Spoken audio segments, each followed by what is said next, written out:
जितने भी हजरात बैठे हैं वो सब मेरे सर के ताज हैं और ये वो लोग हैं जिनके बारे में आका ने फरमाया अगर इनको खाली देख लो ना तब भी इबादत है। जरा मकाम देखें,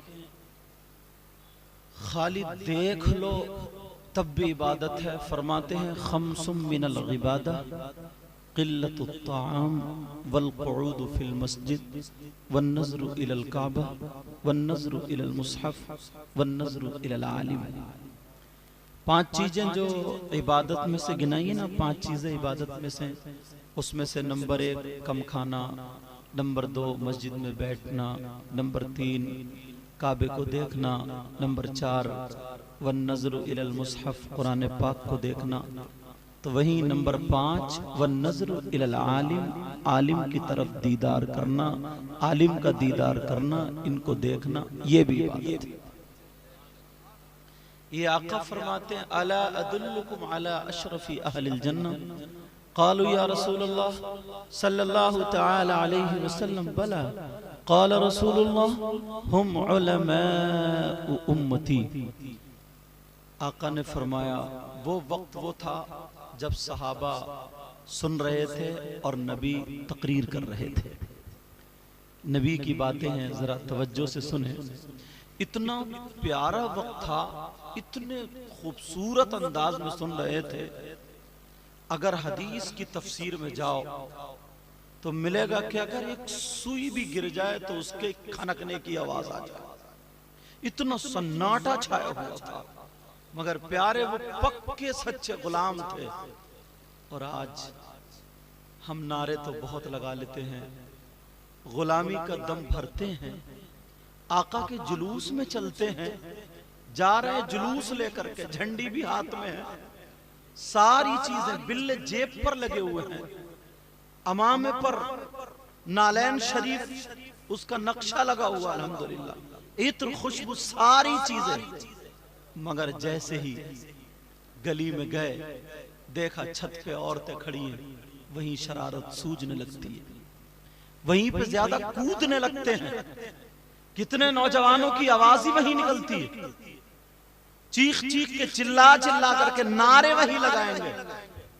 ईमानदारी से बताओ, सीने पे हाथ रखकर झगड़े तो बहुत कर लेते हैं, क्या ये गुलामों का काम हो सकता है?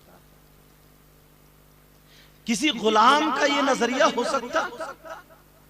कितने लोग आपने देखे होंगे, कितने लोग अगर छतों पे देखा, मस्तूरात हैं खवातीन कि देखें गुलामों का जुलूस कैसे जा रहा है।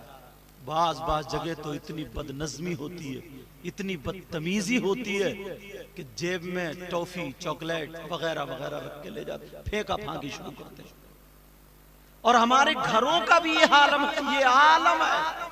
बाप अपनी बेटी को आधा घंटा पढ़ा नहीं सकता, दीनी बातें उसे बता नहीं सकता, वो भी ठिट्ठे मार रही हैं, हंसी मजाक छतों पे, वो भी ऊपर से शीरीनी फेंकी जा रही है। ऐसे हालात। या और चलो, कुछ लोगों के जहन में ये शरारत आ जाती है खून में, जैसे ही निकले अगर गैर मुस्लिमों का मोहल्ला है, इस अंदाज में, इस तरीके के नारे लगाते हैं कि ये गुलाम नबी का नारा नहीं है बल्कि झगड़ालू का नारा है। ओ बेटा, ओ बच्चों, ये गुलाम रसूल का नारा नहीं। ऐसा लगता है जैसे माचिस की बत्ती किसी भूस वगैरह, पराल वगैरह में आग लगाने के लिए लगा रहा है, ये तो चला गया। अब रात को, सुबह को जुलूस निकलेगा। आज ही रात को कुछ लोग, वही जो गुलाम नबी कहलाने वाले थे, जो ये कहते थे देखो मेरे नबी की शान, बच्चा बच्चा है कुर्बान, मोटरसाइकिल लेकर के निकलेंगे, 3-3, 4-4, 5-5 टंगते हुए चले जाएंगे। किसी की कार का शीशा तोड़ दिया, किसी की मोटरसाइकिल गिरा दी, किसी का रिक्शा खड़ा आगे को ढकेल दिया। ये गुलाम नबी का काम हो सकता है? किसी का बल्ब तोड़ दिया, किसी के घर में पत्थर फेंक दिया, किसी के घर में गंदगी डाल दी, ये गुलाम नबी का काम हो सकता है? तुम खुद बताओ। बहुत झगड़े करते हो साहब, बहुत झगड़े करते हो कि यूं और तू, सब मुफ्ती बन जाते हैं और मुफ्ती नहीं मुफ्ती है बिल्कुल।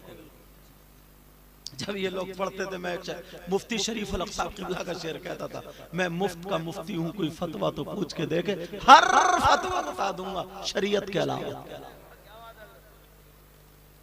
झगड़े करने पे आ जाएंगे झगड़े। नबी ने फरमाया था कि एक वक्त वो आएगा, एक दौर वो आएगा कि ईमान बचाना इतना मुश्किल होगा, इतना मुश्किल, इतना मुश्किल, जैसे आग का अंगारा हाथ पे रखना मुश्किल होता। सुबह को घर से निकलो, कोई खबर नहीं है, शाम को आओ तो उसके पास ईमान है कि नहीं। दो अनपढ़ मुफ्ती बने, झगड़ा करने लगे। डायरेक्ट बोला, यजीद ने इमाम हुसैन पाक को, उनके बच्चों को शहीद करवाया था, तो उसका बाप जो हजरत अमीर मुआविया रदी अल्लाह तआला अन्हु सहाबी रसूल, उनको गाली देने लगा। अब इसका ईमान कहां गया? मुफ्त का मुफ्ती है ना, इसे पता नहीं है, कातिब वही है ये। उधर से वो आया, बस कोई मुहर्रम को देख के या उसे देख के वो इतनी हद से आगे बढ़ गया, वो इमाम हुसैन तक की शान में गुस्ताखी कर बैठा, ये भी गया। ईमान का बचाना इतना मुश्किल, शैतान ने उनको डाल दिया। बहस कर। अब शरीयत में तबीयत मिला, जहां तबीयत मिलाओगे वहीं मारे जाओगे। किसी आलिम के पास मसला लेके नहीं जाएंगे, नहीं पूछेंगे। अभी पूछ लो कौन कौन गुलाम नबी, ये देखना जुलूस में। और हाँ, कुछ नाते ऐसी हैं जो पाकिस्तान से पढ़ी गई हैं, उस पे म्यूजिक की तरह होता है कि सोड़ा आया और नाते, तो लड़कों ने उस पे डीसीएम पे वो डीजे रख लिए, और मोहल्ले के कुछ उनके तो नचकइये हैं, नाचने की आदत है, उसमें धूं धूं हूं हूं हो रही है। यहां तक के वो हरे हरे कपड़े यहां बांध लिए, रुमाल लिए, उस पे डांस करते हुए जा रहे हैं यार, डांस करते हुए, नाचते हुए जा रहे हैं। कहां जा रहे हो? नबी के जुलूस में। थोड़ी शर्म आनी चाहिए, थोड़ी शर्म करो, थोड़ी शर्म करो। कहां हैं हम? तुम्हें यह पता नहीं है? तुम्हें यह पता नहीं है? अल्लाह तबारक व तआला ने फरमाया, या अय्युहल्लज़ीना आमनू, जो फरमाया था या अय्युहल्लज़ीना आमनू ला तरफउ अस्वातकुम फौqa सौतिन नबी वला तजहरू लहू बिलक़ौली कजहरि बादिकुम लिबादिन अन तहबता अमालुकुम व अंतुम ला तशउरून। उन लोगों से कहा जिनके पास अच्छे अमाल थे, ईमान वालों से कहा, अगर नबी की बारगाह में ना आवाज भी बुलंद करोगे, नबी की आवाज पे अपनी आवाज बुलंद करोगे, तब भी मारे जाओगे। मैंने एक ही में तर्जमा कर दिया, अगर बुलंद करोगे तो तुम्हारे अमाल खत्म हो जाएंगे, तुम्हें पता तक नहीं चलेगा। बेशक तुम दूसरे की बहन बेटियों को तरफ इशारा कर रहे हो, छतों पे को टॉफी फेंक रहा है, वहीं पे ज्यादा नाच और कूद और वहीं पे नारे लग रहे हैं जहां पे झगड़ा और फसाद का बिल्कुल मुकम्मल इम्कान है।